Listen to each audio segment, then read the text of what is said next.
Esperando un segundito más. Luego ya quitas esto, ¿no? Sí, correcto. Sí. Sí, correcto. Una vez que ya comencemos, les quito el tengo un fondo de pantalla. documentito en el escritorio. Ajá.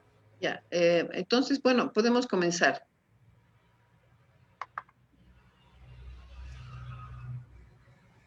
Buenas tardes a todas y todos los que nos están escuchando. Buenas tardes a mis queridas panelistas y amigas, compañeras de lucha, feministas. Voy a hacer un pequeño enmarque, ¿no? Para entrar, digamos, ya al tema del foro, señalando que la violencia contra las mujeres se empezó a visibilizar y trabajar desde los fines de los años 80 y principios de los 90. Antes era una cuestión del ámbito privado que no salía de las cuatro paredes. Los movimientos de mujeres y feministas se han movilizado en diferentes momentos y desde esa época están buscando justicia de género, una arquitectura institucional que haga posible las políticas públicas, especialización en la atención y profundización de las diferentes formas y ámbitos donde se produce la violencia. Han pasado muchos gobiernos y hemos tenido avances y retrocesos. Y al momento nos encontramos en una nueva coyuntura electoral que nos genera nuevas reflexiones y nuevos ámbitos de análisis en función de nuestros derechos y nuestras demandas, y mayor claridad para planteárselos a los candidatos. En el 2021, si bien tenemos como base el informe Sombra, donde hay mucha información y análisis, es necesario proyectarla hacia la responsabilidad del gobierno que venga. Con el fin de divulgar el análisis de los 14 temas abordados en el informe Sombra del Comité de la CEDAW 2020, la Coalición Nacional de Mujeres, en coordinación con la Red de Investigaciones de Ciencias Sociales, RIC, desarrolla un ciclo de foros virtuales en el marco del Día Internacional de la Mujer. Para el foro Violencia contra las Mujeres y las Niñas, hemos invitado a 4 expertas en la materia para generar justamente estas reflexiones. Ellas son Zoila Menéndez Vélez, feminista, activista por los derechos humanos de las mujeres, miembro del grupo Yo Decido Manabí y de Raíces Violetas, vocera del colectivo de mujeres tejedoras manabitas. Además, es ingeniera industrial y licenciada en trabajo social y tiene un diplomado sobre embarazo y maternidad infantil forzada en América Latina y el Caribe. Voy a seguir, digamos, con las diferentes panelistas. Bueno, debo decir además que Zoilita ha desarrollado un curso en línea sobre qué son y qué buscan los feminismos de la Universidad de Guadalajara. Blanca Elizabeth Pacheco Luperci es feminista, licenciada en trabajo social, magíster en género y desarrollo, salud sexual y reproductiva por la Universidad de Cuenca, directora ejecutiva de la Fundación María Amor y facilitadora del proceso de creación y fortalecimiento de la Asociación Mujeres con Éxito. Nuestra querida Sibel Martínez es doctora en jurisprudencia, abogada y especialista en derechos humanos, con un diplomado en litigio estratégico de derechos de niñez y adolescencia, miembro del equipo asesor del Grupo Asesor de Sociedad Civil ONU Mujeres y directora del Grupo Rescate Escolar y vicepresidenta del Consejo de Protección de Derechos. Paquita Morejón es militante de la Red de Mujeres Políticas y de la Coalición Nacional de Mujeres, es defensora de los derechos humanos de las mujeres y en particular de los derechos de participación y visibilización política. Es veedora de procesos electorales en el país y en el exterior. La metodología que vamos a desarrollar es muy simple, ¿no? Cada panelista va a tener 10 minutos para su intervención. Entonces, la moderadora, bueno, que sería yo, voy a hacer al final un ejercicio de síntesis muy pequeño, fortaleciendo, digamos, todos los puntos.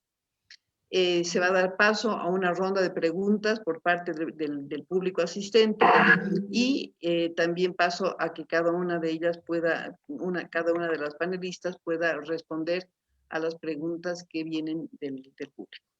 Entonces, vamos a comenzar con Zoilita. Así que adelante, Zoilita. Buenas tardes con todos y con todas.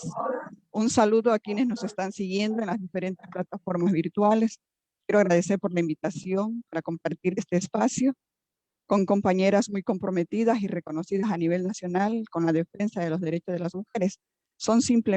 Yo soy simplemente un aprendiz de cada una de ellas y continúo este proceso de formación en el feminismo. Se me ha solicitado hablar sobre la violencia contra las mujeres y las niñas. Y quiero comenzar diciendo que la Constitución de la República declara que el Ecuador es un país laico, garantista de derechos y reconoce a los ciudadanos y ciudadanas como titulares o sujetos de derechos. Garantiza además a las personas a vivir una vida digna, libre de violencia en el artículo 66. Con las declaraciones de la Constitución vigente en nuestro país, podríamos afirmar con certeza que sigue siendo una utopía a conquistar. Está muy lejos de la realidad que viven las niñas y las mujeres en nuestros territorios. La violencia que sufren las mujeres y las niñas está marcada por un sistema patriarcal que tiene sus tentáculos en todos los sectores de la sociedad y que ha generado una cultura machista, violenta, androcéntrica y adultocéntrica. Un sistema que las empuja a una vida de violencia, que se germina y perpetúa en el espacio privado de las familias, donde además se socializa de generación en generación y trasciende hacia el espacio público y luego viceversa, fortaleciendo de esta manera esta estructura patriarcal que se ejerce en las relaciones inequitativas de poder, generando violencia contra las mujeres, convirtiéndose además en un problema de salud pública. Una pandemia que está presente en todo el mundo y el Ecuador no es la excepción. Las violaciones de derechos se dan en todos los ámbitos. En el ámbito educativo, por ejemplo, ha sido una constante permanente que van desde el castigo físico naturalizado y socializado por la comunidad, y esta forma de disciplinar genera comportamientos violentos y abusos de poder, llegando en muchos casos hasta violaciones y abusos sexuales. Por otra parte, en el 2019, el INEC, en una investigación sobre la violencia contra las mujeres, determina que 65 de cada 100 mujeres han sufrido algún tipo de violencia en alguno de los distintos ámbitos a lo largo de su vida. Y que 1 de cada 3 mujeres ha sido víctima de violencia sexual. Fiscalía, por su parte, recibió 9.158 denuncias por violación y abuso sexual solo en 8 meses del año 2019. Y en los años 2018 al 2020 recibieron 1.212 denuncias de niñas violadas entre las edades de 4 a 14 años. Y de lo que va del año 2021, llevamos 27 feminicidios. Estos datos nos determinan que en el Ecuador se violan los derechos humanos de las mujeres.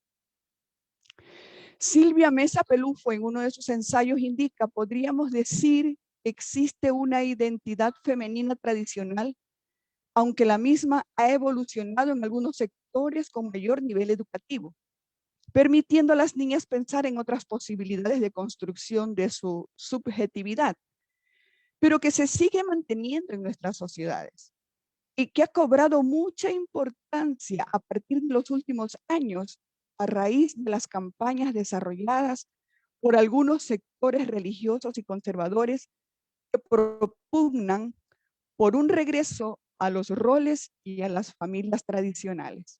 Cierro comillas. Esta situación alimenta las violaciones de derechos en los espacios privados, como son los incestos, los secretos bien guardados de familia.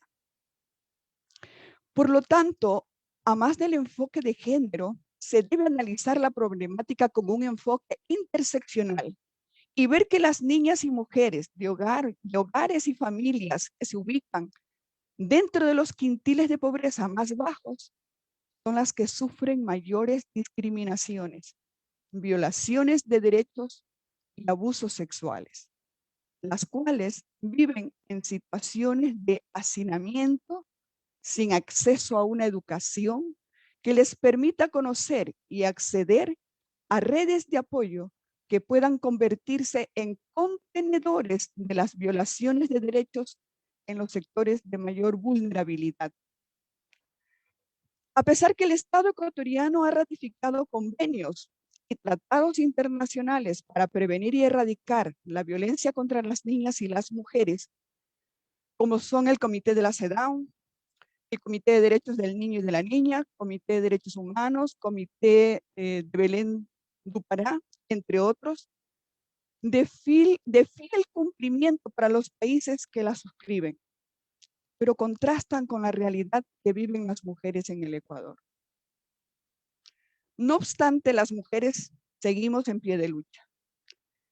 El Movimiento Nacional de Mujeres, la Coalición Nacional de Mujeres del Ecuador, en su último informe sombra presentado este año al Comité de la CEDAW, hace algunas demandas urgentes que se deben dar en el país frente a la crecida violencia machista visibilizada en forma exponencial en época de pandemia.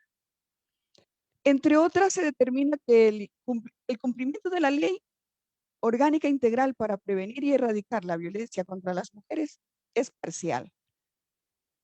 Existe un desconocimiento de la ley y de los mecanismos de funcionamiento del sistema por parte de las personas encargadas de aplicarla en todos los niveles y un desconocimiento total de la ciudadanía.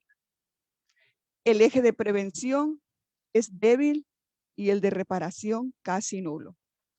Sin embargo, las organizaciones de mujeres han realizado esfuerzos para coordinar acciones para que este eje de protección funcione a través de las juntas cantonales de protección de derechos, tenencias políticas, comisarías, entre otros espacios de protección. Pero no ha sido suficiente. Para las organizaciones de mujeres no ha sido nada fácil. En el hacer se encuentran muchas dificultades y nudos críticos que no permiten aterrizar del todo el eje de protección.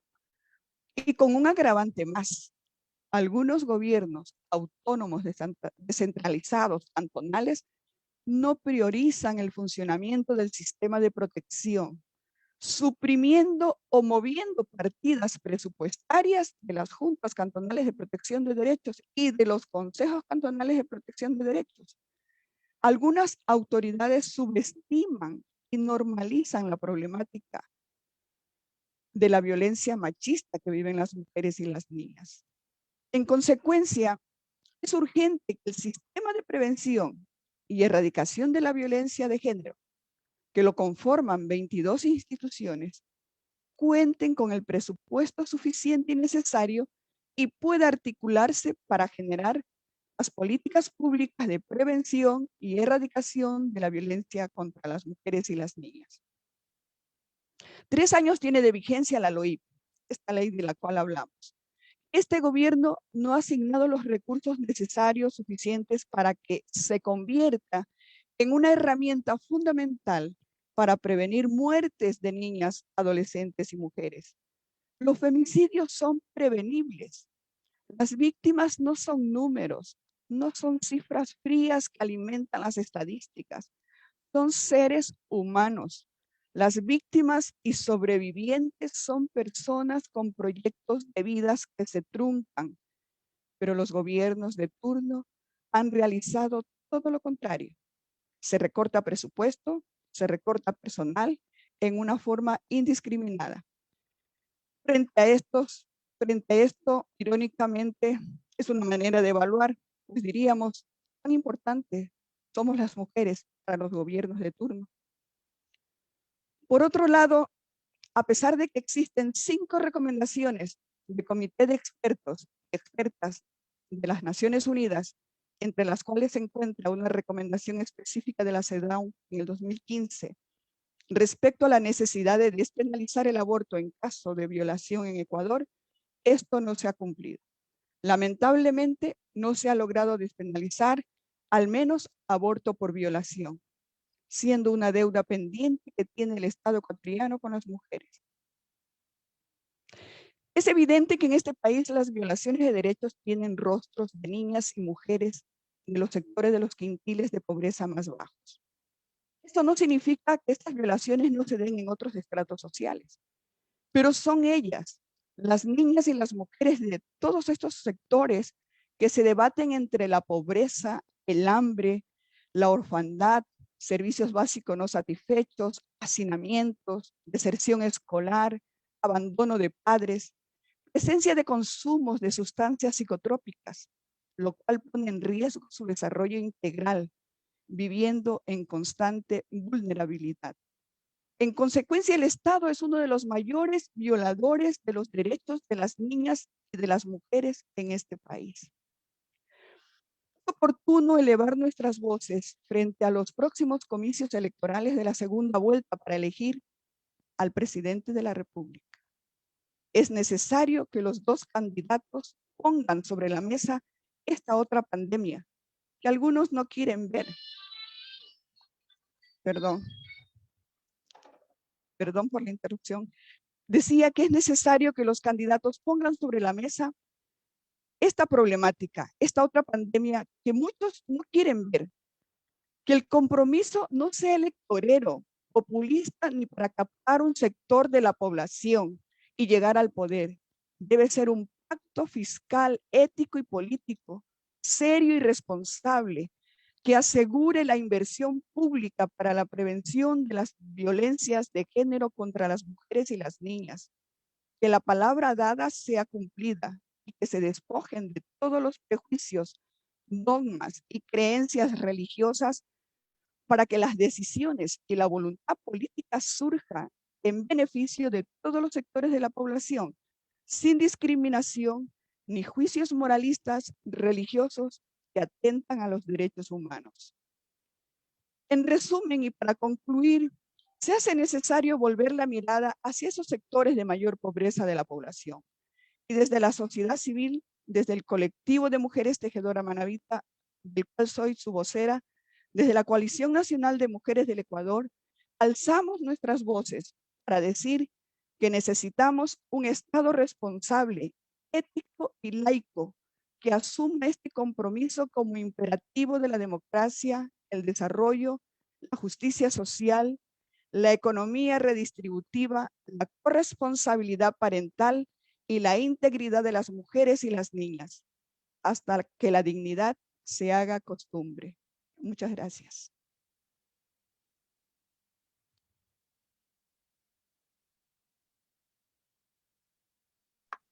Muchísimas gracias, Solita. Realmente una muy buena y precisa intervención. Y hasta que la dignidad se haga costumbre. Blanquita, por favor, adelante.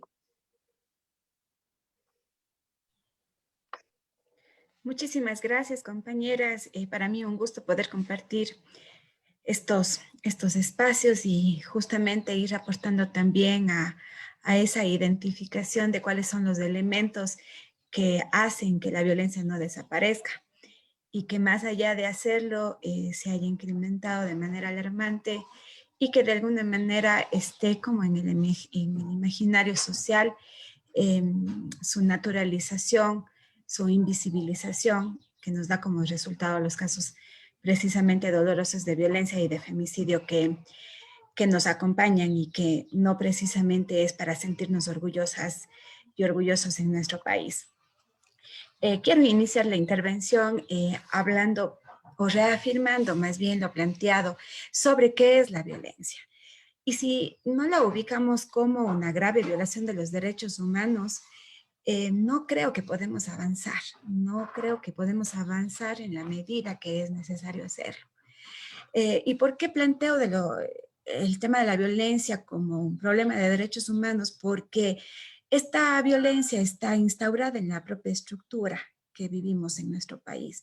Una estructura autoritaria, una estructura que presenta una grave crisis política, una grave crisis económica y fiscal, que ha significado precisamente para el objetivo de dar protección a las víctimas de violencia un elemento que no está siendo observado con claridad y que a la larga no está siendo identificado en la vida de las mujeres como algo real.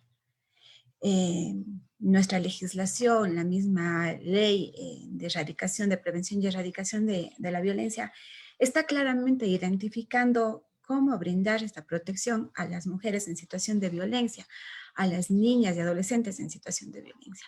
Pero nos estamos quedando obviamente en la parte descriptiva de la ley y de alguna manera, si no cambiamos las estructuras como están establecidas, es muy difícil ir avanzando en su erradicación efectiva. La violencia contra las mujeres afecta la dignidad humana y afecta el derecho de las mujeres a ser protegidas.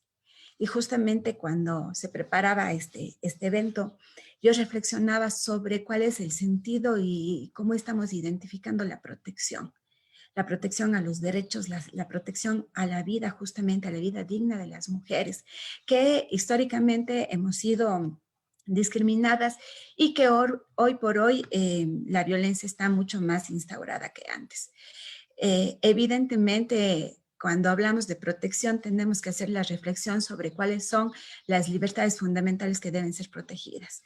Cómo el Estado está incorporando la concepción de la libertad para la toma de decisiones de las mujeres en un efectivo ejercicio de autonomía personal, en un efectivo ejercicio de autonomía sobre nuestro cuerpo, sobre nuestra vida, sobre nuestras decisiones, para este proceso de transformación y de cambio del contexto en el que nos venimos desarrollando. Y esto nos lleva, o por lo menos yo lo planteo acá, vinculado a la situación de crisis económica y de crisis por COVID que se desarrolló en el último año, que precisamente evidenció que la violencia también, si no es reconocida como un problema de salud pública presente, tampoco podríamos avanzar de manera efectiva a los procesos de desnaturalización de la violencia, pero también de atención y protección a las víctimas de violencia. Nos ha llamado la atención sobremanera, por ejemplo, que la violencia sexual sea algo de todos los días y que de alguna manera no está generando una reacción a nivel gubernamental, a nivel estatal, para dar respuestas efectivas. Y por tanto no estamos protegiendo, o el Estado no está protegiendo a las víctimas de violencia, no está protegiendo a las víctimas de violencia sexual de manera significativa, cuyos datos o cuya estadística o cuyos hechos se han conocido de una manera alarmante en los últimos años. Entonces, si nosotros queremos hablar de la protección y atención efectiva a las víctimas de violencia, tenemos que analizar cuáles son los contextos donde se están dando estas vulnerabilidades. ¿Cuáles son los riesgos que se han incrementado o que han estado latentes y se han visibilizado? ¿Y cuáles son las profundas desigualdades sociales que se han incrementado también de manera alarmante? Porque, insisto, si no lo hacemos y si no es este punto de partida, es muy complejo y muy difícil sentir en la práctica que esta protección, que este proceso para proteger a las víctimas de violencia, que este proceso para erradicar la violencia y estos mensajes que estamos dando como Estado, lamentablemente se está quedando un poco en el papel como tal. Este contexto de desprotección que se ha evidenciado, lo que nos está dando como resultado es los casos incrementados de violencia, los casos de femicidio, la necesidad de hablar de feminicidio para justamente también hacer el análisis de la responsabilidad que tiene el Estado, porque sabemos que los femicidios pueden ser prevenibles. El incremento de los procesos de trata y explotación sexual de mujeres y niñas y lo que nos alerta significativamente también es la desaparición de mujeres y de niñas. Las desapariciones que son también un elemento de cada día. Los datos de femicidio nos hablan precisamente de 27 casos ya en lo que va del año, pero si hacemos un análisis de las desapariciones, es decir, de la imposibilidad del Estado de proteger a las mujeres, también cada día o cada 72 horas se están dando casos de desapariciones. Y ahí nos estamos quedando con la pregunta clave de que a pesar de que existan alertas que se están dando a nivel nacional, se sigue desapareciendo mujeres. Y no hay una mirada más más clave ahí. Ahora, ¿qué es lo que también hemos evidenciado cuando hablamos de la protección a víctimas de violencia? Es que precisamente al atravesar la pandemia del COVID-19, el Estado primero demostró justamente que no estaba preparado para la situación de emergencia de salud y dejó en la desprotección a las mujeres en su generalidad y a las víctimas de violencia con especificidad. ¿Por qué esto? Primero, porque la provisión de medidas de protección social totalmente fueron debilitadas y porque no hubo una conexión efectiva o un análisis efectivo de las implicaciones que podía significar para las mujeres en situación de violencia estar en confinamiento. Recordemos que se cerraron los sistemas de protección. Recordemos que no hubo una información clara sobre la situación de violencia porque se puso una prioridad en la información sobre los datos de la pandemia como tal. Y en la medida en que crecieron las restricciones de movilidad o en la medida en que se buscó a toda costa cuidar que la población no tenga niveles de contagio, el Estado no hizo el análisis de lo que eso significaba para las mujeres en situación de violencia. El Estado no cruzó la información para determinar que eso se convertía en un riesgo para la vida de las mujeres, que eso se convertía en un riesgo latente para la violencia sexual, que eso se convertía también en un mecanismo de control y de dominio que ahora, sobre todo en la etapa de confinamiento, fue avalada por el Estado. Entonces eso nos permitió a nosotras mirar que no es tan sentido la transversalización del enfoque de género en la generación de política pública, así como también en las decisiones políticas que se van tomando. Y en esto de las decisiones políticas, además, precisamente en esta relación con el retroceso de la participación efectiva de las mujeres en los elementos también políticos, que es la alerta que nosotras tenemos. ¿Y por qué hago alusión a esto cuando hablamos de protección? Es que el resultado de esa falta de análisis o de incorporación es lo que significa que las mujeres vayamos perdiendo la posibilidad de acceder a lugares especializados para la protección y la atención efectiva. Entonces, ¿qué estamos viviendo? ¿Cuál es la realidad sentida de las mujeres afectadas por la violencia? Que cuesta mucho más acceder a justicia, que cuesta mucho más acceder a servicios de salud, que cuesta mucho más contar con espacios especializados y que nos está costando muchísimo más que se les crea a las víctimas y que además a nivel social se generen elementos de apoyo a las víctimas de violencia y a quienes también hacemos un proceso de defensa de los derechos de las mujeres. Es decir, en este momento, como nosotros lo venimos sintiendo desde las organizaciones también de Cuenca, por ejemplo, es que esta desprotección no está solamente ubicada en las víctimas, sino está trascendiendo a otros espacios.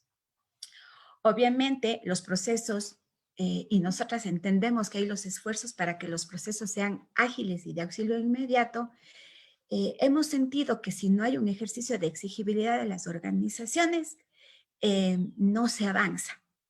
Y esto lo vimos precisamente porque en la etapa de la pandemia había mujeres que requerían salir de sus domicilios por el riesgo inminente y había que hacer muchísimas conexiones, muchísimas llamadas, se tenía que dar tantas veces la información que de alguna manera el análisis que nosotros hacemos es que si no hubiéramos estado o no hubieran estado las organizaciones de soporte de las víctimas, no se hubiera podido sostener los procesos y justamente apoyar a las mujeres para que salgan de los lugares inseguros.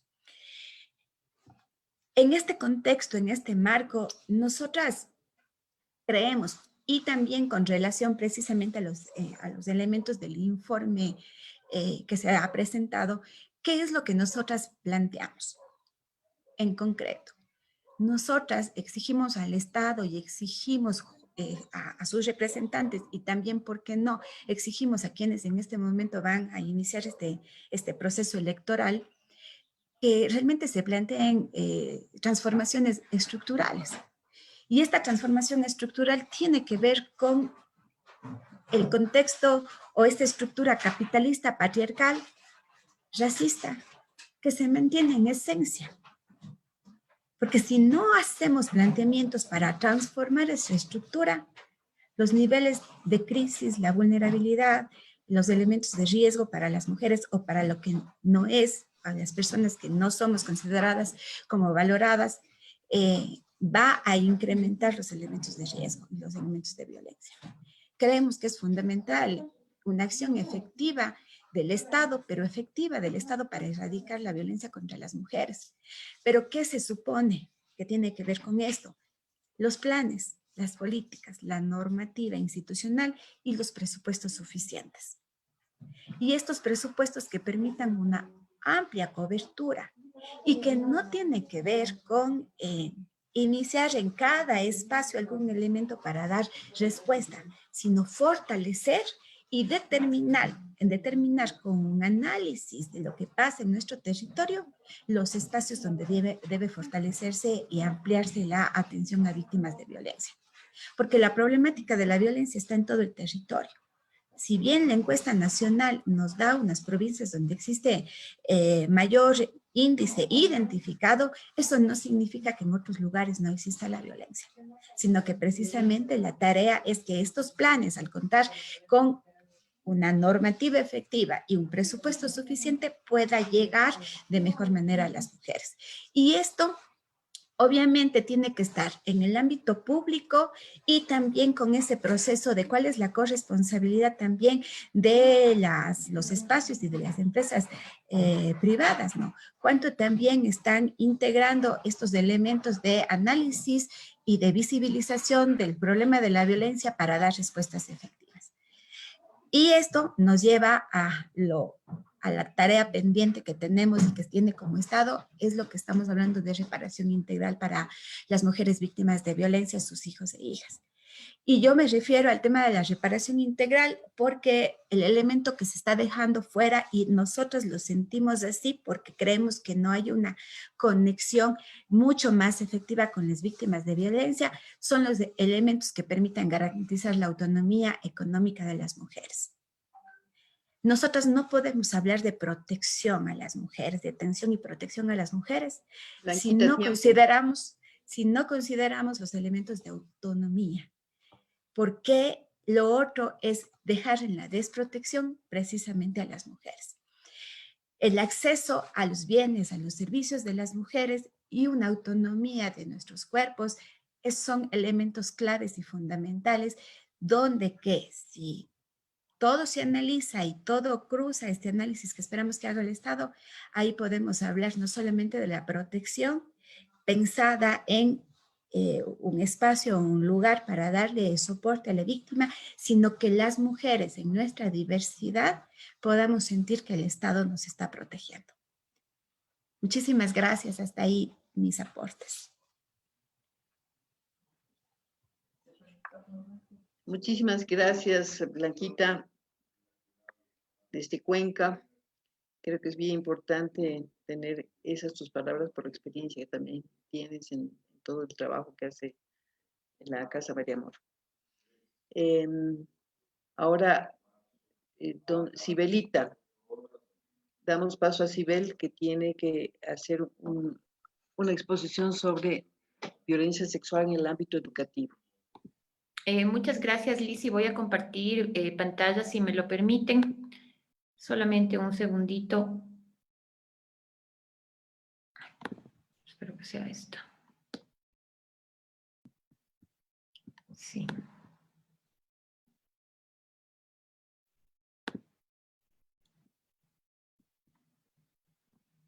Listo.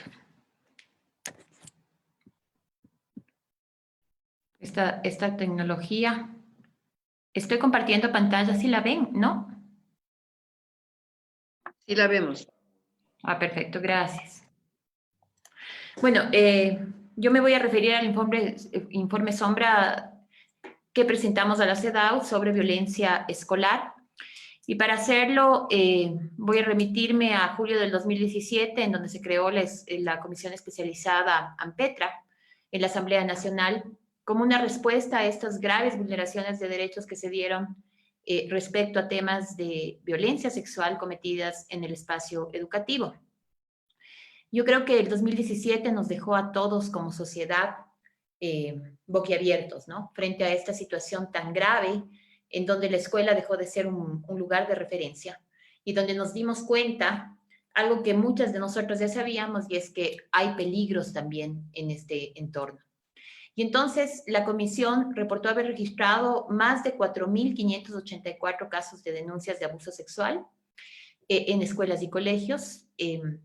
Esa fue la cifra reportada entre el 2015 y 2017 por Fiscalía, pero ascendió a un número 20 veces mayor que el que estaba previsto. Y ahí comienzan las trabas o los intríngulis de esta situación, ¿no es cierto? Nos damos cuenta que entonces la información oficial no cuadra, y esta es una recurrencia, digamos, a la hora de tratar de medir o de tener un claro espectro de lo que sucede a nivel de violencia de las mujeres en general y de las niñas, niños y adolescentes en particular. La información en este caso no es desagregada por sexo, por edad, por ubicación geográfica, siempre bregamos por tenerla y siempre las respuestas son que el sistema es algo antiguo o es caduco y entonces no permite desagregar estos datos y nos entregan, si es que nos entregan, un dato únicamente en cuanto a mujeres se refiere, en donde están incluidos niñas, niñas y adolescentes. Entonces, la Comisión Ocasional AMPETRA emitió su informe, como les comentaba, en marzo del 2018, en el cual se determinó responsabilidades políticas a 2 ministros de Educación. Y creo que eso es importante porque desde ahí comienza y nace esta impunidad en donde, en efecto, ¿no? Finalmente estos 2 ministros fueron los niños que la Asamblea debió o protegió más que a la niñez y adolescencia en ese momento. ¿Por qué? Porque nunca se sancionó esta situación, pese a que uno de los ministros incluso comentó que recibía o conoció 100 denuncias de violencia sexual y no sintió la necesidad de hacer algo al respecto. Esta comisión también emitió recomendaciones, las cuales lastimosamente no se han cumplido en su mayoría. ¿Y por qué?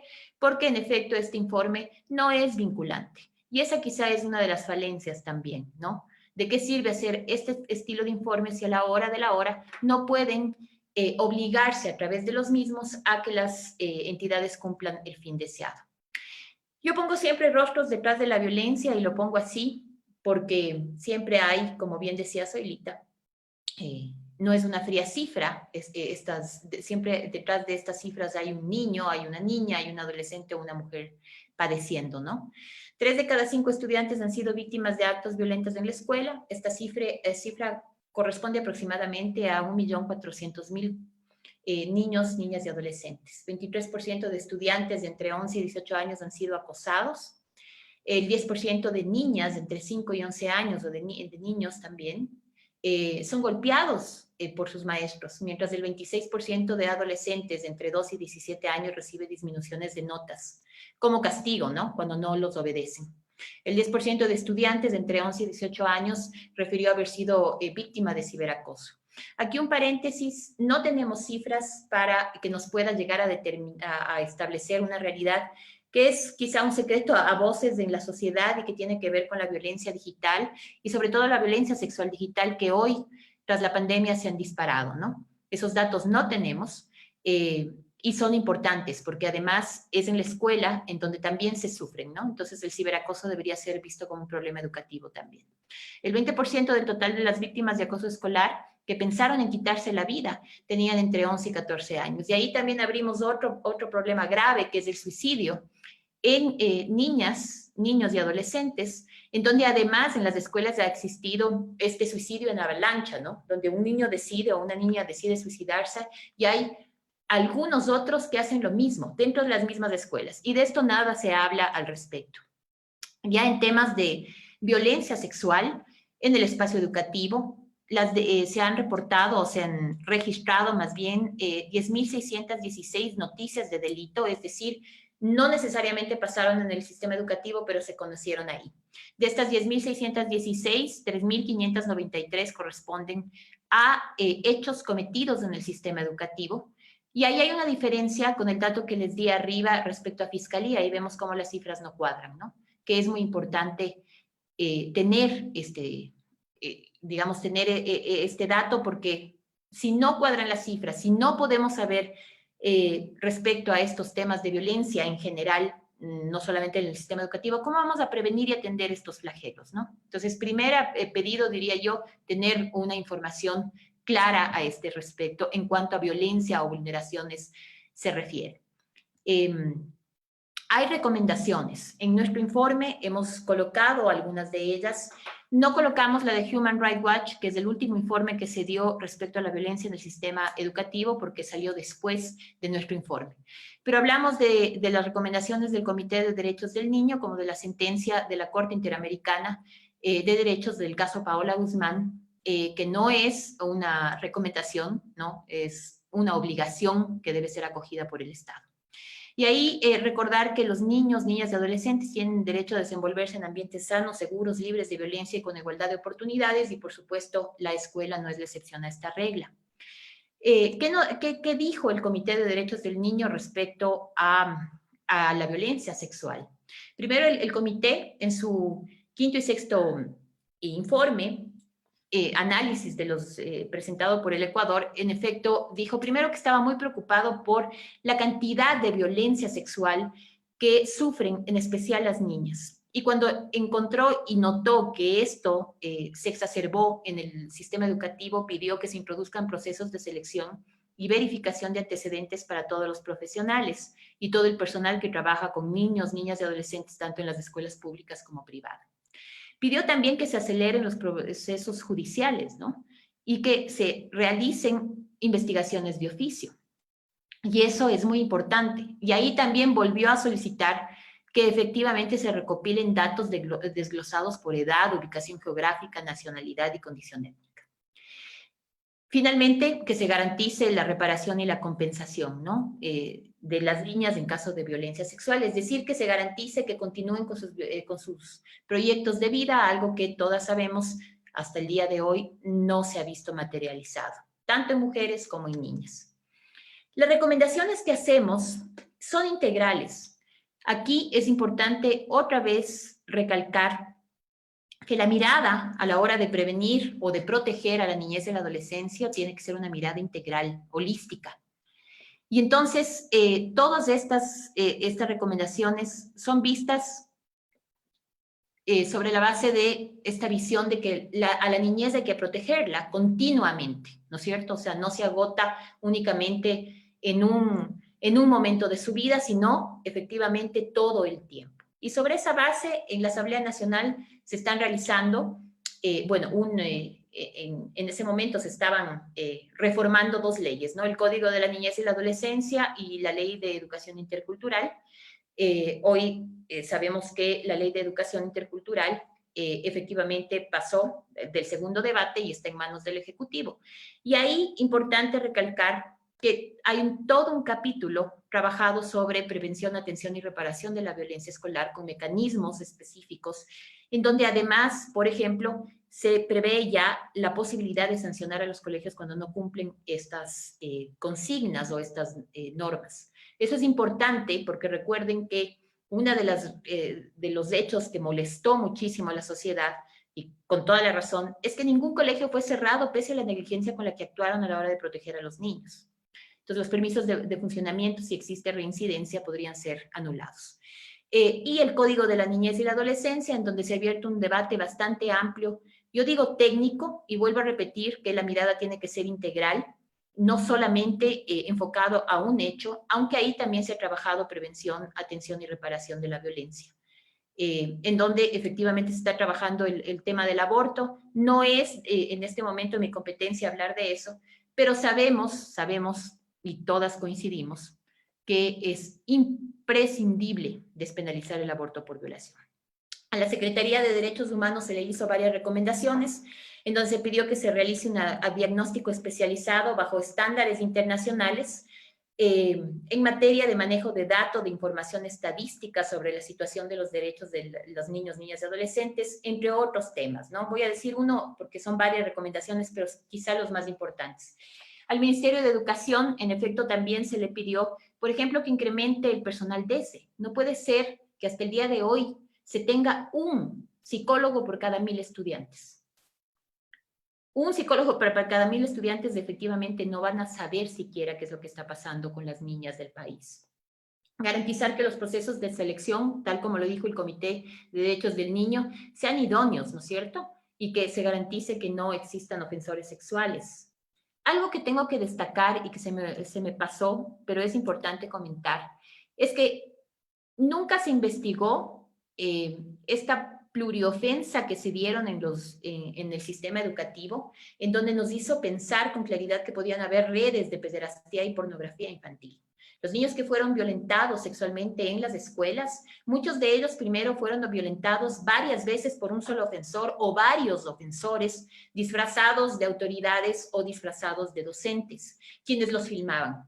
Y esto fue descartado dentro de la Comisión ANPETRA, ¿sí? Sin embargo, sabemos que bien podía pasar este tema, ¿no? Y esto no ha sido investigado y tiene que ser descartado y es una alerta que pusimos en el informe. Les decía, en el Ministerio de Educación, uno de estos temas es efectivamente el personal DESE, asegurar las guías, las rutas, los protocolos, entre otros temas. En el Ministerio de Finanzas, y creo que todas vamos a coincidir con eso, y es por eso que estamos impulsando el pacto fiscal, se necesita dinero. De lo contrario, sin presupuesto, poco o nada se puede hacer a la hora de prevenir, atender y reparar estos flagelos. A la Fiscalía y al Consejo de Judicatura hay una resolución que sacaron que declara como máxima prioridad el tratamiento preprocesal y procesal de los delitos contra la integridad sexual y reproductiva de los niños. Sin embargo, a la hora de la hora esto no se cumple y todos nosotros que seguimos de cerca los casos sabemos este periplo revictimizante que se da cuando los padres deciden poner una denuncia o los representantes de los niños y en efecto se ven abocados a un sinnúmero de situaciones complicadas desde el hecho de rendir varios testimonios y desde que la justicia es lenta.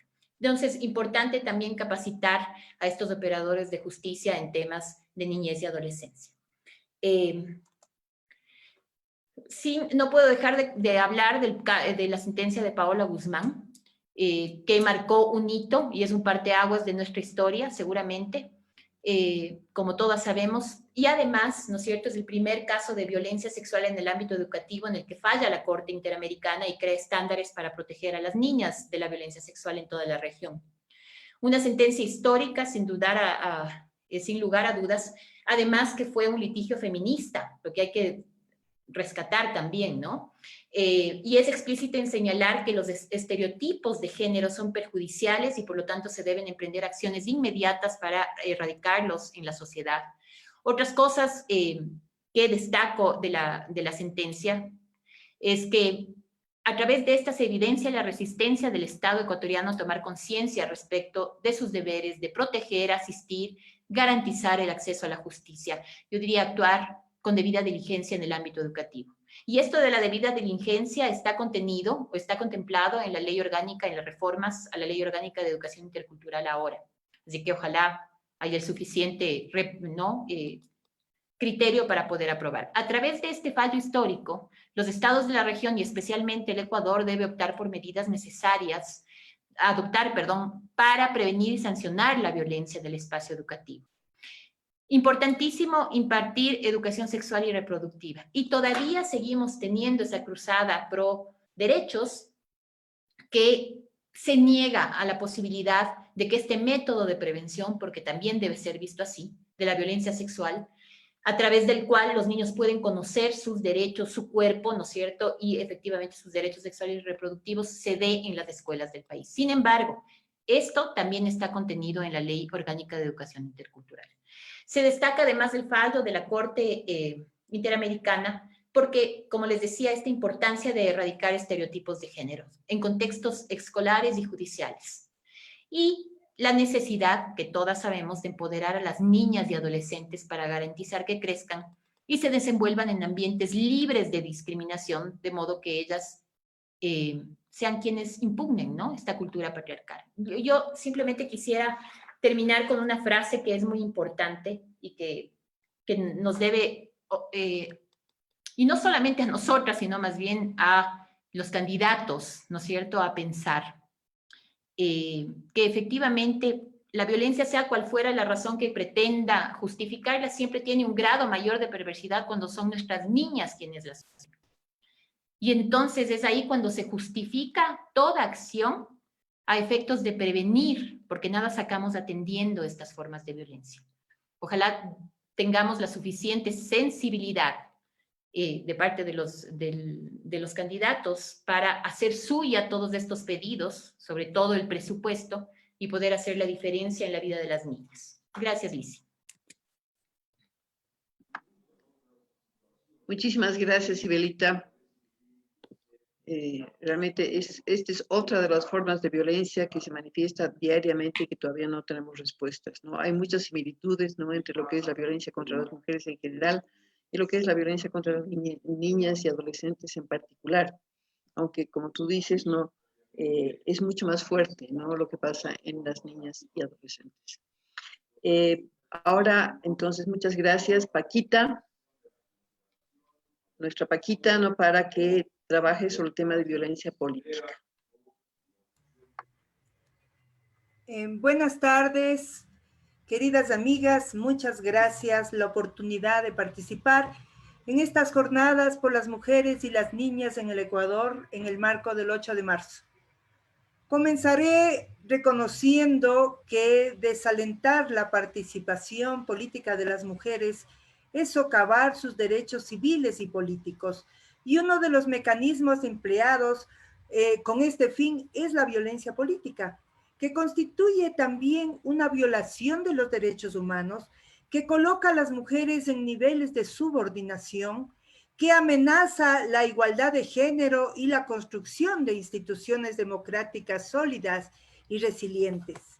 La violencia política no es más que la unión de los tipos de violencia física, psicológica, sexual, económica y demás, a la que estamos expuestas las mujeres cotidianamente, que se unen para vulnerar nuestro derecho de participación y el acceso a las funciones públicas, incluyendo la toma de decisiones.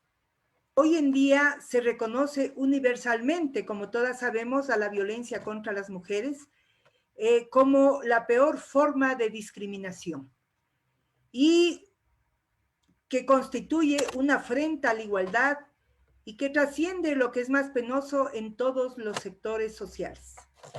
La incursión de la mujer en la esfera política por derecho propio no resulta fácil. Si actoras con potencialidades en grandes urbes son propensas a generar reacciones no favorables en los grupos tradicionales masculinos instalados en el espacio político, lo son aún más las mujeres de pueblos y nacionalidades indígenas, afrodescendientes y campesinas, en donde la mayoría de los dirigentes son hombres.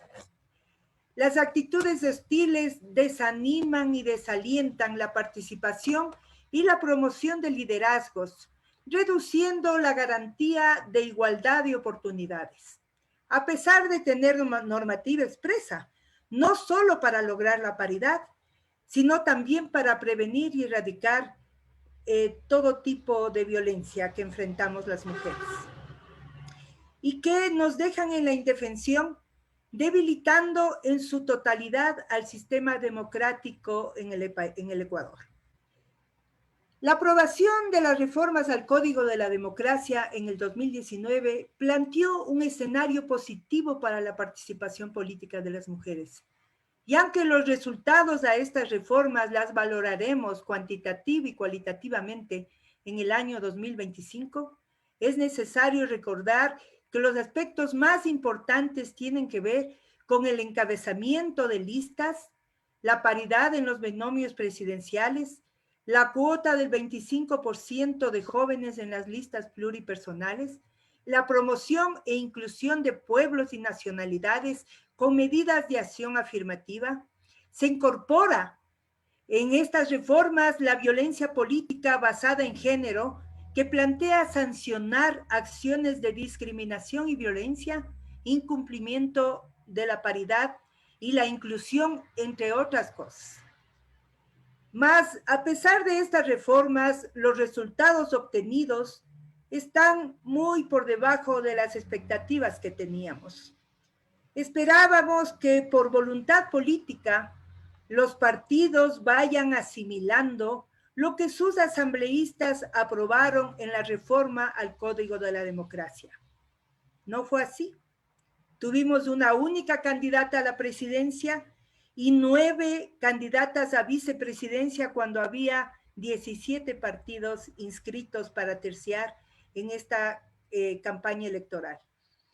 Más adelante, cuando haya información en el CNE, que ahora no tenemos, y que fluya libremente, podríamos analizar los territorios en los cuales los partidos políticos pusieron candidatas encabezando listas.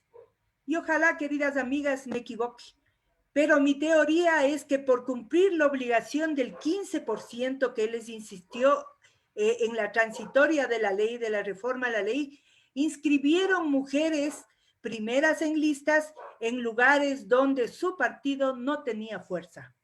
Y eso también es otra forma de violencia.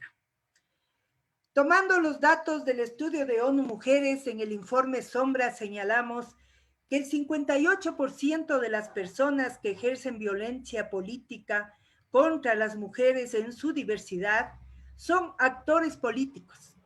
Son dirigentes de partidos, son candidatos, son personal de campaña. El 32% son actores sociales, votantes, la familia, miembros o grupos comunitarios, líderes religiosos, medios de comunicación, redes sociales y tantas otras personas que se creen con el derecho de menoscabar la presencia política de las mujeres. Y el 10% de los actores estatales fueron los actores estatales, o sea, los policías, los militares, los funcionarios gubernamentales, incluidos funcionarios del Consejo Nacional Electoral y del Contencioso Electoral. En los cuadros que presentaron el estudio de ONU Mujeres, en el que se hicieron un análisis a 50 mujeres políticas encuestadas, se vio que la violencia psicológica que ellas habían optado y contaron que tuvieron violencia psicológica, tuvieron violencia física, violencia sexual y lo relacionado a la violencia intrafamiliar, que no falta, lamentablemente, en el cúmulo de violencias que las mujeres tenemos. La familia no solo que nos agrede por el hecho de ser mujeres y de ser parejas, sino también nos agreden por el hecho de querer salir y visibilizarnos en la política.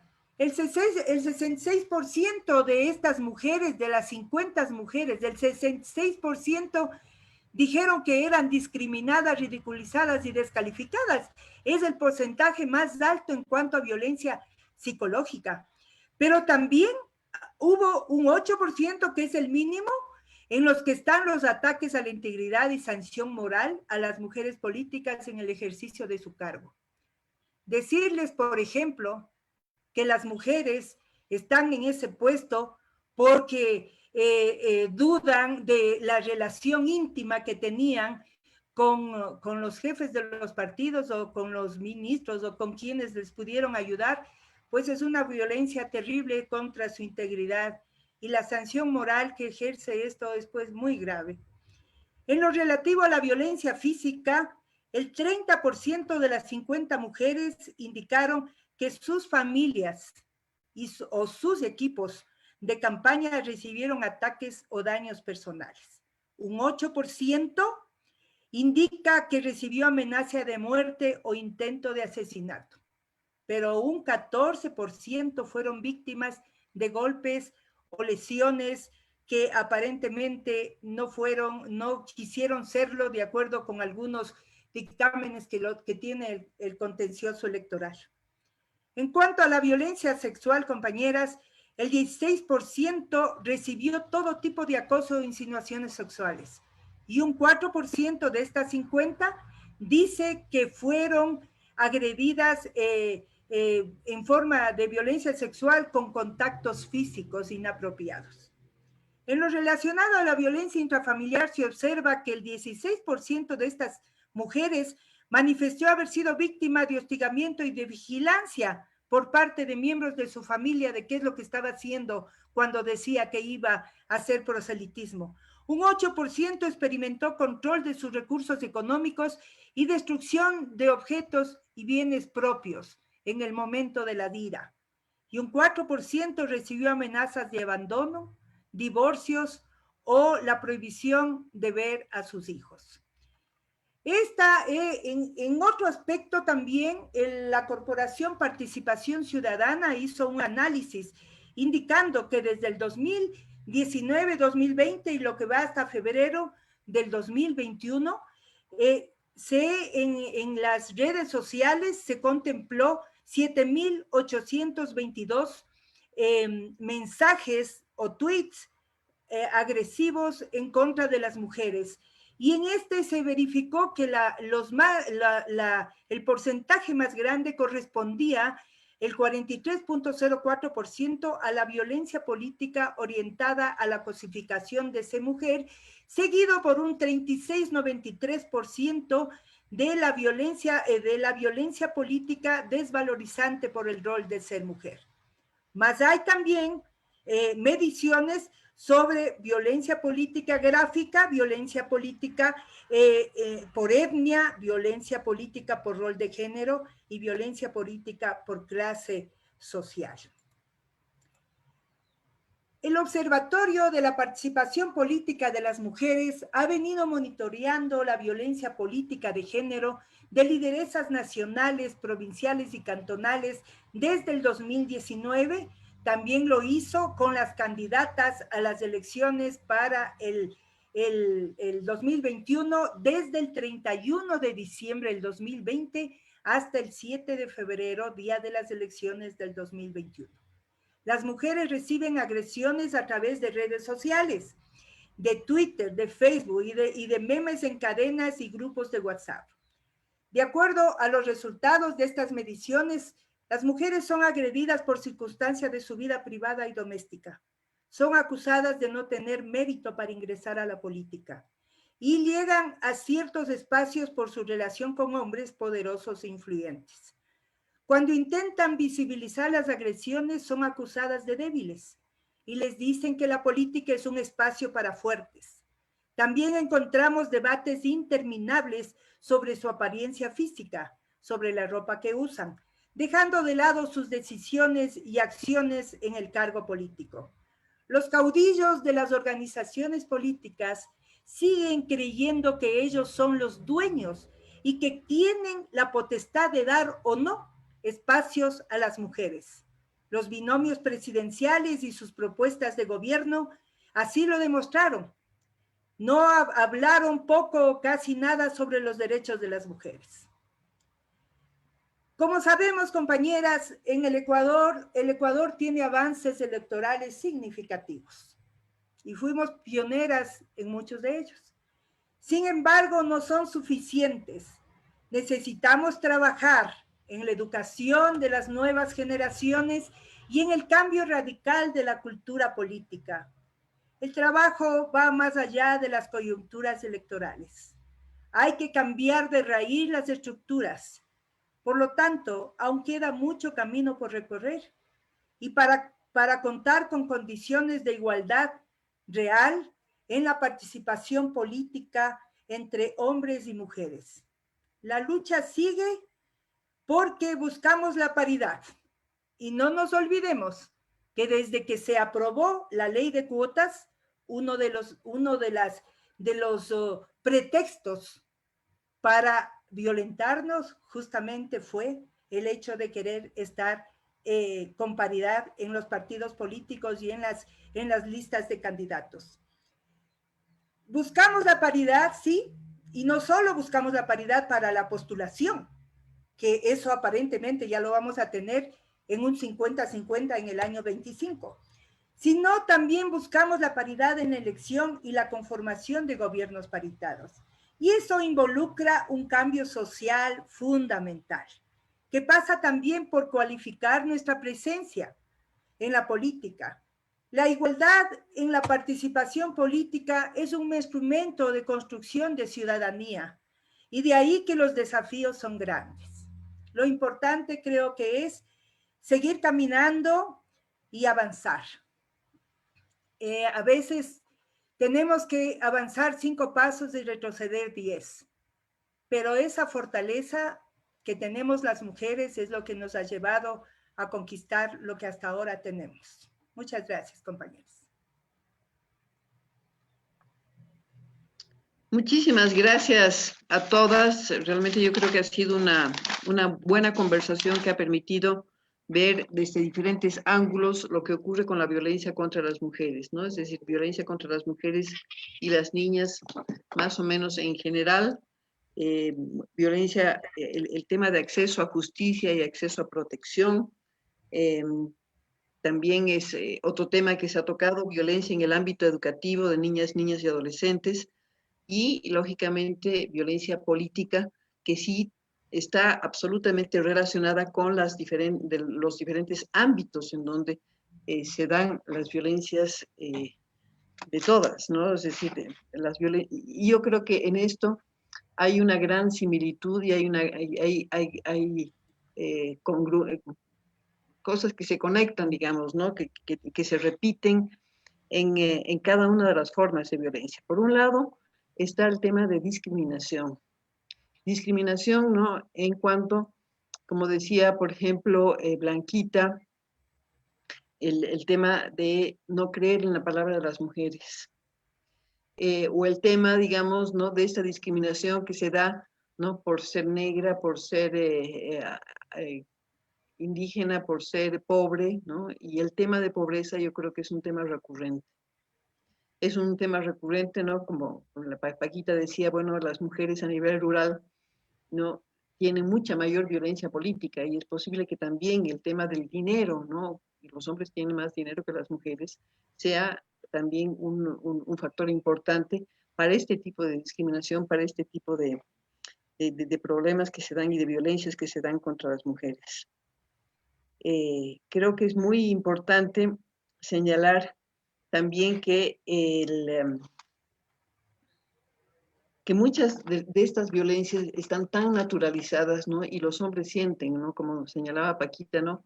Que son dueños y propietarios de los espacios, son dueños y propietarios de los partidos, son dueños y propietarios de los puestos, ¿no? A los que pueden acceder a través del sistema político, ¿no? Y también, qué sé yo, los jueces se sienten dueños y señores, digamos, de su potestad, de lo que ellos piensan, ¿no? Y realmente, lo hemos dicho miles de veces, ¿no? La falta de sensibilidad, la falta de capacitación de los jueces, no solamente, digamos, de los que están en relación a unidades judiciales de violencia o tenientes políticos, sino a los jueces también de garantías, ¿no? Que no tienen una sensibilidad real respecto a los temas de las mujeres, ¿no? Y minimizan la violencia, minimizan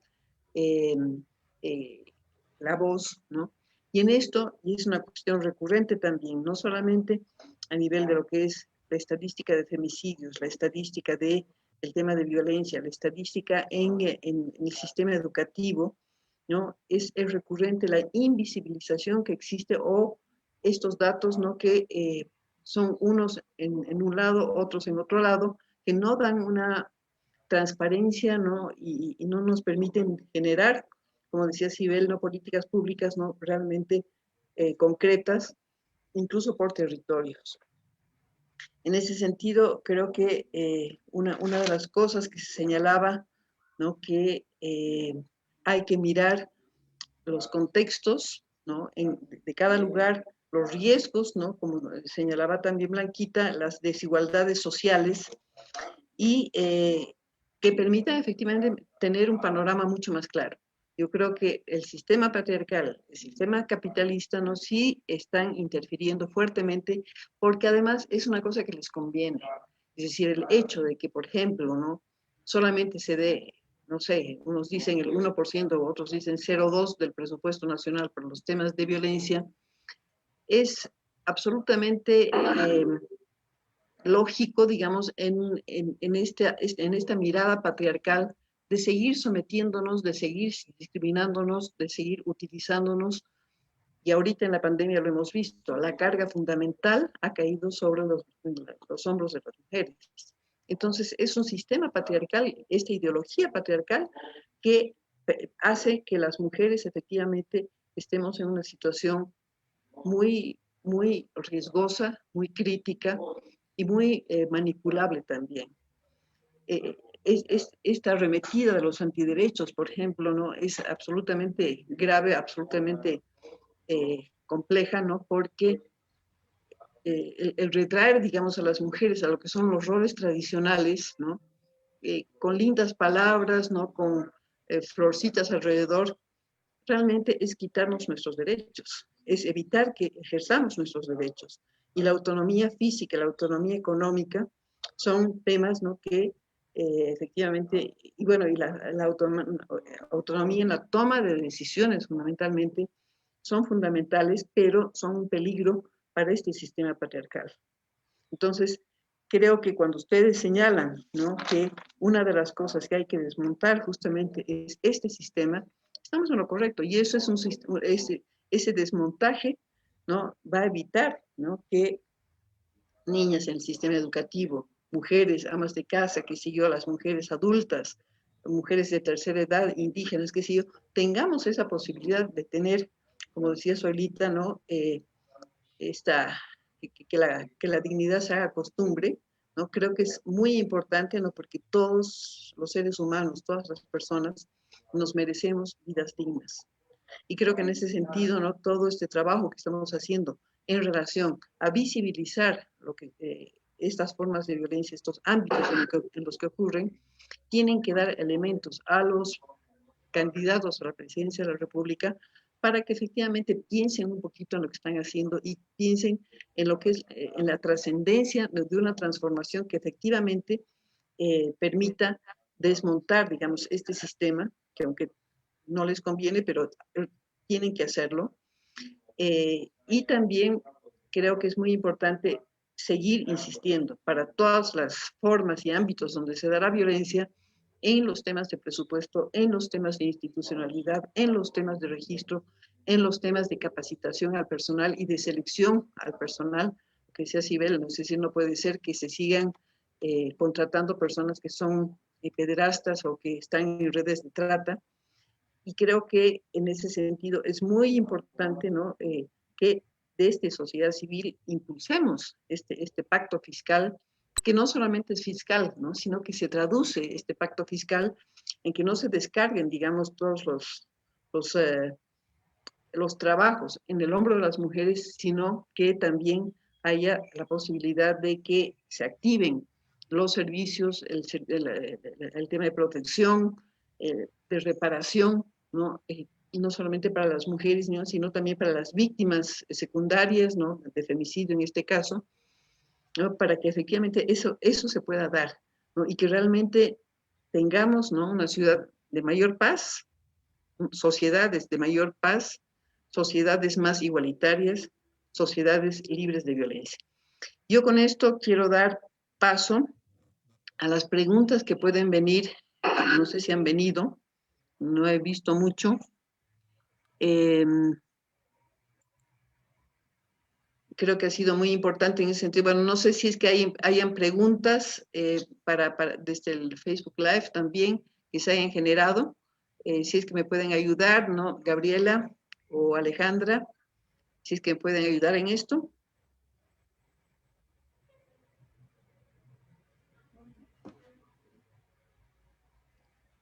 ¿Hay algo que quisieran hacer desde el público? Ya estamos verificando desde Facebook. Un momento. Ya, gracias.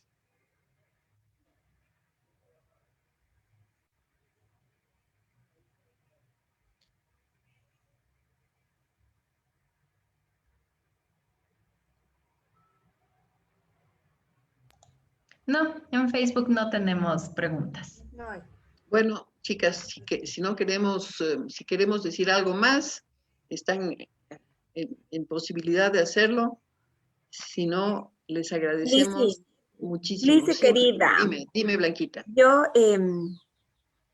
creo que hay un elemento clave para no dejarlo, es un poco esta exigencia o este análisis que deben hacer en el tema político quienes justamente asumirían el poder en las próximas elecciones, sobre el tema de lo que estamos viviendo las mujeres y la desprotección en la que estamos las mujeres en medio de la pandemia, en el tema del COVID. Yo mencioné hace un momento que justamente estas restricciones que se dieron para disminuir el tema de contagio no estuvieron cruzadas con las dificultades o con los niveles de riesgo que estábamos atravesando las mujeres.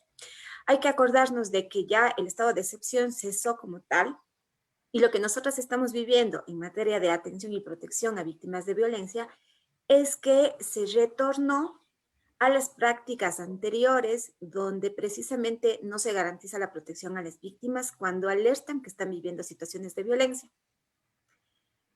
Así que esa sí es una preocupación que tenemos desde las organizaciones, porque si a efectos del estado de excepción podíamos comunicarnos con el 911 y activar una alerta y que llegue la Policía Nacional a rescatar a una víctima o a acompañarla en el proceso de salir de su domicilio y de pedir protección, luego de esto no lo están haciendo ya así, porque ya no está considerado un tema emergente.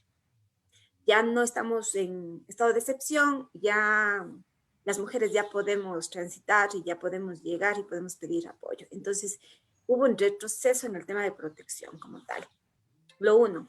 Y lo otro, y ahí hay clarísimo que definir y exigimos y vamos a estar muy atentas a que se defina, es qué pasa con las mujeres que están dando positivo a las pruebas de COVID. Porque los espacios de acogimiento, por ejemplo, están diseñados, estamos con los espacios que jamás se cerraron, que son considerados esenciales, ¿sí? Pero que por temas de protección también se requiere de espacios para poder hacer el aislamiento preventivo, que en los casos de mujeres que dan negativo a las pruebas, está. Pero en los casos de mujeres que están dando positivo a prueba de COVID y que están en fase de contagio inclusive, no está definido y no está claro. Y digo, no está claro ahora también, porque si bien justamente ya es un año de la pandemia, todavía no hay esa claridad de un poco cómo solventar estas necesidades, esta situación particular que estamos atravesando las mujeres por la violencia, pero por la pandemia como tal. Entonces, esas son como señales de alerta que nosotras sí queremos dejarlo planteado, Me parece porque muy importante. nos da, más que temor, nos preocupa sobremanera de que no se incorporen estos elementos y que esta parte de motivar, de acompañar, de sostener, de promover que las mujeres busquen ayuda cuando están sintiendo violencia, cuando están viviendo violencia, se quede como ahí en el aire. Entonces, en la medida en que el Estado sí ha iniciado un proceso, tal vez de campañas donde denuncia la violencia, pide ayuda, pero si como Estado no nos preparamos lo suficiente para dar esta respuesta, estamos dejando en una mayor indefensión a las mujeres. Entonces ahí no podemos hablar de protección. Yo quería también hacer este análisis porque es lo que estamos viviendo en los casos de mujeres que requieren espacios de acogimiento. Eso, compas. Muchas gracias. Gracias, Blanquita. Gracias, Blanquita. Lizzy, no No sé sé. si me permites sobre el Sí, mismo punto que adelante. acaba de decir Blanquita. Sí, adelante. Hola, tengo un internet bastante pésimo, parece. Se me entrecorta a veces. Adelante. Sí, yo lo único que quería decir que el gran problema que tenemos las mujeres, diría yo, es la falta de recursos que no asigna el Estado a través de los gobiernos de turnos para el sistema de protección. Si funcionara realmente el sistema de protección, tendríamos también ya funcionando un registro único de violencia que permite también activar el sistema de alerta temprana. El sistema de alerta temprana es un registro, me imagino yo, como un semáforo, una semaforización dependiendo de las denuncias que ha hecho una mujer. Si una mujer tiene una denuncia y luego tiene otro acercamiento, 2 y 3, significa que esa mujer ya está eh, en alta vulnerabilidad, está en alto riesgo y que debe hacérsele un seguimiento ya personalizado, a lo mejor a través de los equipos que tiene la Secretaría de Derechos Humanos o qué sé yo. Entonces yo creo que el gran meollo del asunto, el gran problema es la falta de recursos y allí yo creo que es la base fundamental de que las mujeres estamos ahora exigiendo con este pacto fiscal, ético y político que le llamamos, para que quienes asuman el próximo gobierno, el poder, el próximo en abril, el próximo mes, y que se posicionan en mayo, realmente sean serios en el compromiso que adquieran con las mujeres y que solo se traduce en asignar los recursos económicos necesarios para que esto funcione. Claro, y ahí tiene que haberse seguimiento y todo lo demás, pero es la base fundamental. Gracias, Sí, Lizzie. bueno, el presupuesto yo creo que es una parte muy importante, pero también es la comprensión de todo lo que significa la violencia contra las mujeres dentro de un Estado patriarcal. Es decir, si no Totalmente de hay esa acuerdo. comprensión, ¿no? Esos dineros pueden ir a cualquier lado y pueden gastarse en qué En sé yo, cualquier cosa. flores para el Día de la Madre, ¿no? Como ha ocurrido, pero no en lo que realmente se requiere. Yo creo que estamos claras, ¿no? En lo que hemos dicho, en lo que hemos y lo que estamos haciendo, y creo que es importantísimo difundir esta cuestión del el pacto fiscal, ético y político, ¿no? Para realmente tener, ¿cómo se llama? Una respuesta, ¿no? Por parte no solamente, digamos, de los candidatos, sino de los asambleístas y de quienes están ejerciendo poder, es decir, y yo creo que es un camino largo todavía porque tenemos que influenciar, digamos, no solamente en la asamblea, sino también en el ejecutivo, ¿no? Ya hemos dicho esto, Paquita, ¿no? Ya hemos visto que es una cuestión bastante amplia, un trabajo fuerte, que tenemos que hacerlo a todo nivel, ¿no? No solamente a nivel central, sino a nivel también territorial. Y Así sí, que, Tenemos una pregunta sí, de parte de María Loja. Nos dice, ¿cómo hacer una ley en las escuelas para que exista escuelas para padres acerca de la violencia y sexualidad? bueno, qué pena que la Eh, Cibel haya tenido que es que abandonarnos. No sé si alguna de ustedes quiere responder esta pregunta. yo creo que, considerar, perdóname, pero Paquita, siga, pues. creo que es importantísimo el hecho de pensar de que la educación, yendo desde el Estado laico, la educación tiene que ser una educación integral y en estas circunstancias antes había las escuelas para escuelas para padres y se podría hacer. ¿Qué es lo que estamos pidiendo las mujeres? Justamente que en los colegios se dé una de educación que prevenga la violencia que tienen los chicos, pero que también a los chicos les enseñe el valor de vivir ¿cómo se llama? De reconocer, mejor dicho, que las mujeres y los hombres somos exactamente igual. Si no comenzamos en los colegios y en los hogares a educar a nuestros hijos en ese asunto de que los chicos sepan que su madre, sus hermanas tienen iguales derechos que los hombres, pues no hemos avanzado nada. Puede haber todas las escuelas de padres, esto lo digo desde mi fuero interior, todas las escuelas de padres habidas, que si nosotros tenemos que también comenzar a educar a nuestros hijos desde la casa. Pero lo interesante ese es justamente desde mi punto de vista lo que nosotros estamos esperando que haya, esos cambios tiene que haber. Una educación integral, una educación para la vida, una educación para el crecimiento personal individual de los chicos, pero también para vivir en comunidad, en el concepto de que todos somos seres humanos y que somos merecedores de nuestros derechos humanos y de nuestro respeto a los derechos humanos. Eso yo lo puedo decir desde mi concepción. Sí, Lizzy, sobre todo, Solita. yo creo, sí, sobre todo lo que decía Paquita, una escuela para padres donde los derechos humanos esté presente y sobre todo también que haya educación sexual y reproductiva. que tanto miedo tienen en el área educativa a incursionar. Entonces, eso es lo que debe de fortalecer, ¿no? Las escuelas para padres son fundamentales, sí, pero que incluya este tema tan importante que tenemos miedo muchas veces de hablar. El desarrollo de la sexualidad no es enseñarle relaciones sexuales a los niños. El desarrollo de la sexualidad es los afectos y desafectos del ser humano a lo largo de su vida, desarrollar todas esas emociones, sentimientos. Desde que nacemos hasta que morimos desarrollamos la sexualidad. Entonces no hay que tenerle miedo, es parte del ser humano y tenemos que desarrollarla adecuadamente. Eso es lo fundamental. Tenemos Sí, otra pregunta. ¿Cuáles deberían ser las políticas públicas adoptadas por los gobiernos para descargar este peso que está causando la crisis sanitaria y que se sustenta en los hombros de las mujeres? y esa es una gran pregunta, ¿no? Yo creo que realmente Difícil de de contestar. nosotras, desde las mujeres, estamos realmente trabajando justamente en ver cuáles son, bueno, por un lado, creo que es importante el tema de poder generar a nivel familiar, a nivel de donde provienen, digamos, las mujeres que están trabajando en primera línea, ¿no? Y aquellas mujeres, digamos, que trabajan en sus hogares por el tema de la pandemia.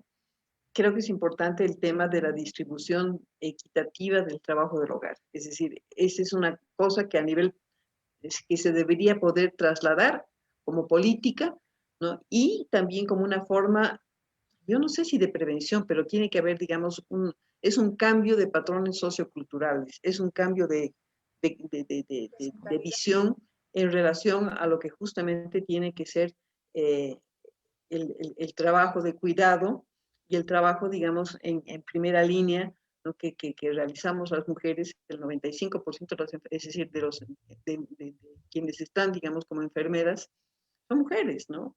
Y, y el 60% son médicas. Entonces, yo digo, ¿qué pasa con esas mujeres que también tienen que trabajar en sus casas, que también tienen que desarrollar sus actividades y que también se ven presionadas también por sus compañeros, por sus maridos, no por el tipo de trabajo que hacen? Es decir, debe ser realmente muy, pero muy duro. Entonces, tiene que haber una política. Yo creo que hay muchas ausencias, ¿no? Lo que se decía, ¿no? Esta cuestión de no pensar en qué es lo que pasa con una mujer que está eh, en su casa y que no puede salir, ¿no? Eh, esas grandes ausencias en las políticas y en la mirada, ¿no? Es decir, no es una mirada con lentes de género, como se dice, ¿no? Entonces yo creo que es una pregunta que todavía nos tenemos que desarrollarla, ¿no? Pero que es absolutamente importante. No sé si alguien quiere agregar algo. Solamente que creo que es importante hacer también un análisis del retroceso, justamente que tenemos la población y que tenemos las mujeres para salir de la pobreza, porque precisamente los elementos de desvalorización de las actividades que venimos desarrollando, que vienen desarrollando las mujeres, esto nos está otra vez ubicando en una situación de desventaja. Hay estudios justamente que dan cuenta de que las mujeres para salir, las mujeres en situación de violencia, que atravesamos situaciones de pobreza, necesitábamos al menos entre 5 a 7 años para salir de la violencia y de la pobreza. Con el COVID se ha duplicado. Y ahí uno de los elementos claves que nos parece a nosotros es otra vez aterrizar o ponerlo o bajar a territorio ese análisis sobre qué es lo que se puede desarrollar para que las mujeres que son jefas de hogar, por ejemplo, puedan a la par de tomar decisiones con relación a su vida, con relación a su cuerpo, al establecer límites y, por ejemplo, salir de los círculos de violencia, cómo pueden contar con recursos que les permitan garantizar los medios para la vida. Y los medios para la vida son desde el hecho de alimentación para ella, para sus hijos e hijas, hasta el hecho de también acceder, por ejemplo, a educación. Y yo pongo los dos ejemplos porque es como si si tengo para alimentarme no es importante la educación y no es así. Porque la violencia afecta a los proyectos de vida y lo uno se relaciona con lo otro. O sea, si las mujeres históricamente no hemos tenido acceso a educación, a capacitación, obviamente se ve reflejado en las dificultades precisamente de las mujeres para inclusive establecer o salir de los ambientes de violencia, pero no sintiéndonos totalmente culpables y abrumadas, ni presionadas por la misma sociedad que dice qué vas a hacer si no tienes una persona como que te cuide, te proteja, te mantenga, etcétera, etcétera. Entonces, yo creo que el tema del análisis de los medios de vida de las mujeres es fundamental, es importante, pero es importante en la medida de que los gobiernos, de que el Estado se ponga en territorio y de la mano con quienes hemos estado trabajando por años, justamente el ejercicio de una vida libre de violencia y la posibilidad precisamente de sentir en carne propia que podemos acceder a los derechos, de que podemos vivir una vida en libertades, sea efectivo. Porque si no, yo me temo que se podrían lanzar un montón de programas o de proyectos que no estén asentados en la realidad y que se inviertan recursos económicos en programas que nos va a acentuar, desde mi punto de vista, desde el análisis que nosotros hacemos, más bien las desigualdades. El movimiento de mujeres siempre ha estado, el movimiento de mujeres creo que siempre hemos sido más bien quienes hemos puesto los puntos y de manos abiertas hemos dicho, trabajemos juntas, hagámoslo. Miren, estos procesos hemos desarrollado, analícenlo, siempre hemos sido, creo que yo, el movimiento de mujeres, muy generosas en ese sentido, porque lo que nos une y porque nuestra meta es precisamente una vida libre de violencias para las mujeres. Que el Estado, que el gobierno, que quien llegue al poder, mire y considere que somos aliadas estratégicas, ¿sí? Y que en esa alianza estratégica podemos avanzar, todos y todas. Y sí. Gracias, Blanquita. Sí, Paquita. Yo quería decir además de que las políticas públicas tienen que estar hechas en la base de la realidad. El problema de nuestro país es el hecho de que se tapan mucho las cifras, no tenemos cifras reales, hay un subregistro increíble. ¿Y qué políticas públicas pueden ser efectivas si no tienes esa base principal que es la data? O sea, para saber sobre qué es lo que vas ¿cómo se llama?, a gobernar. Entonces, esto le hace falta a nuestro país y le hace falta por un principio de transparencia. No importa lo doloroso que tenga que ser el saber en qué grado de carencias sociales y de restitución ¿cómo se llama?, de nuestra, como dice la Blanquita, de los proyectos de vida, de lo doloroso que es nuestras víctimas y todo eso, pero yo creo que es más duro saber que las políticas públicas que se hacen son hechas desde un escritorio, a veces sin conocer la realidad del territorio, a veces sin recurrir a esta generosidad que ha tenido siempre el movimiento de mujeres y las organizaciones como la de la Blanquita, como María Amor. O sea, hay que reconocer de que el Estado no ha sido capaz, ni en el tiempo de bonanza de los 10 años anteriores, ni en este tiempo, que ha sido un tiempo de carencias terribles de Estado fiscales, no ha sido capaz de crear una casa de acogida del Estado. Si no hubieran las 15 casas, digamos, los 15 centros, ¿no es verdad? 15 centros, porque el Estado tiene 5 casas, ¿verdad? Si no hubiera sido por los centros privados, regendados por mujeres, manejados con puro amor, porque una cosa es que le caigan de vez en cuando el dinero para poder subsistir, que le caiga tal de malo nunca el dinero del convenio que el Estado firma con las organizaciones. Y otra cosa es tener que soportar el día a día, no solo del dolor de la gente que está ahí, porque huye de sus casas para poder refugiarse, sino de la responsabilidad que tienen de ser tratadas psicológicamente, de darles de comer, de darles un sustento y todo eso. Y eso gracias a las organizaciones de mujeres y gracias al trabajo de las mujeres. Entonces, si el Estado estrope en esto, pues lamentablemente el Estado, ¿cómo se llama?, es el que paga las consecuencias, el que se chupa los desencantos de todos los demás. Y ahí vemos cómo terminan con una desilusión absoluta a las personas, ¿no? Entonces yo digo, mi querida, de que el Estado, y ojalá estos candidatos gane quien gane, deberían pensar más allá de sus apetencias individuales, pensar en que tienen una gran responsabilidad con la sociedad y mucha más responsabilidad con las mujeres, que no solo somos el 50% de la población, sino, como decía una feminista, somos madres del 50% restante. O sea, estamos en todas, compañeros. Bueno, gracias, Paquita.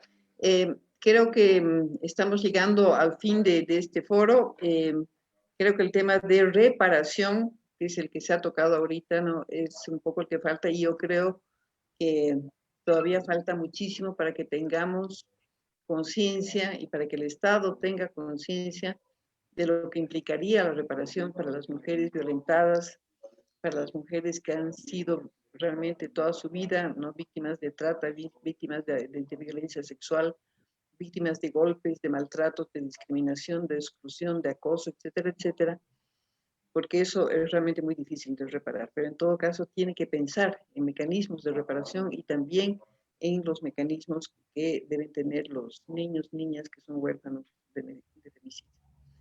Bueno, amigas queridas, entonces ha sido un gusto compartir con ustedes esta ronda.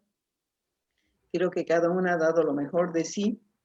Muchísimas gracias, Blanquita, Solita, Paquita, a Sibel también, y gracias también a Gabriela y Alejandra que nos han estado acompañando. Entonces, un abrazo para todas y nos seguimos viendo. Gracias, Y claro nos que vamos sí. a seguir viendo. Seguimos viéndonos. Y adelante con el pacto fiscal, entonces. Un abrazo para todas. Gracias. Muchas gracias. Un abrazo. Gracias. Gracias, Alejandra y Gaby, por todo el apoyo. Gracias. A ustedes, muchas gracias y feliz. Gracias, chicas de control, administración y todo.